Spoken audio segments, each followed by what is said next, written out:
पंचांग श्री गणेशाय नमः।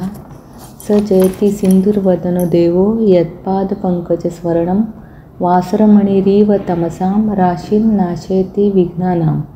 प्रारंभी श्री गजाननाचे स्मरण केले असता सूर्योदय होताच ज्याप्रमाणे तिमिर समूहांचा नाश होतो त्याप्रमाणे सर्व विघ्नांचा नाश होतो। तो सिंधुर्वदन देव उत्कर्ष पावत आहे।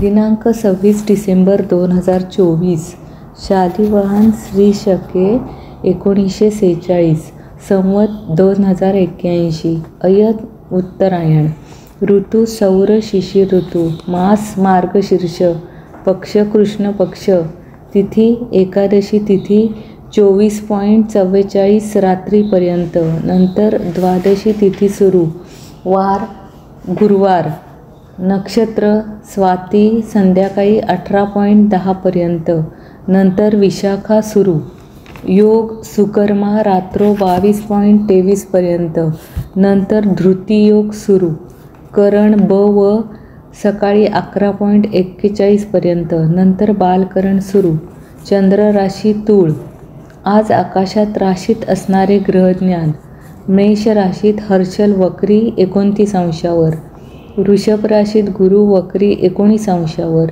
मिथुन राशीत कोणताही ग्रह नाही कर्क राशीत मंगळ वक्री 9 अंशावर सिंह राशीत कोणताही ग्रह नाही कन्या राशीत कोणताही ग्रह नाही तुळ राशीत चंद्र 13 अंशावर वृश्चिक राशीत बुध 18 अंशावर धनु राशीत रवी 10 अंशावर मकर राशीत शुक्र 26 अंशावर कुंभ राशीत शनी 19 अंशावर मीन राशीत राहू वक्री 7 अंशावर नेपच्यून 3 अंशावर